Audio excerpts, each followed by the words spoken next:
At least 16 civilians have died in a U.S. airstrike in eastern Afghanistan, according to local officials.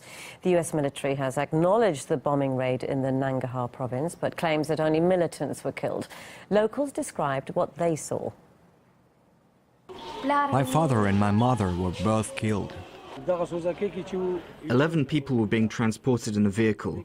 3 women, 5 children and 2 men were killed, and 1 other woman was wounded. Her legs were blown off.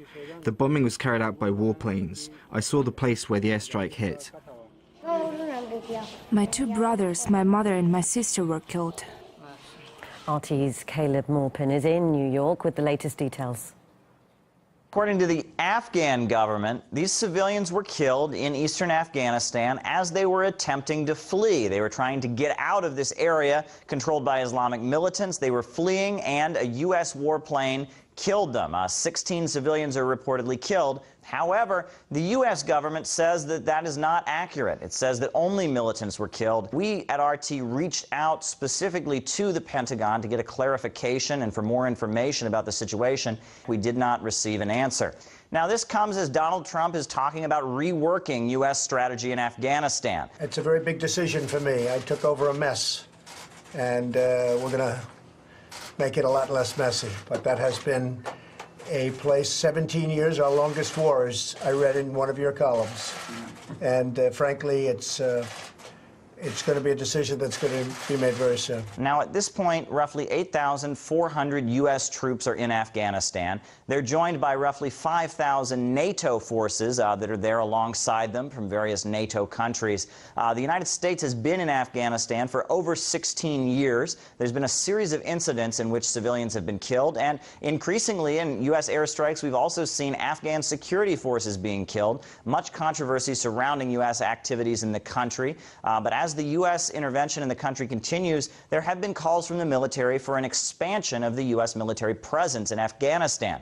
Now, different proposals are being raised. One proposal comes from Eric Prince, the owner of a military contracting firm formerly known as Blackwater that is quite controversial. He's proposing that the USA privatize its war in Afghanistan. There would be contracted people, professionals, former special operations veterans that have experience in that theater to go do that work. Would you be profiting from the war?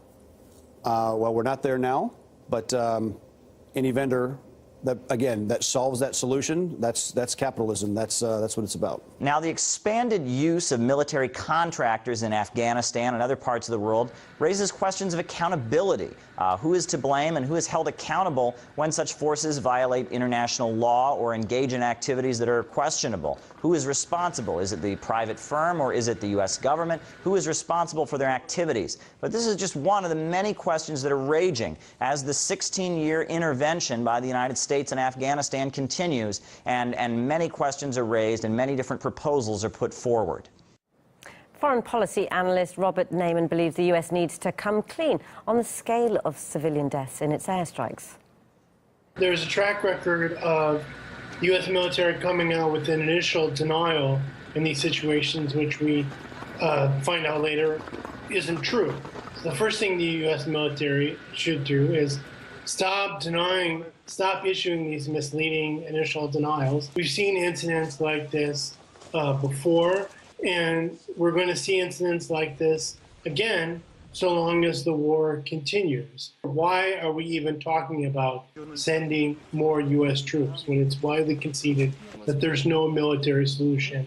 There has to be a political and diplomatic solution, and that's the thing that hasn't really been tried yet.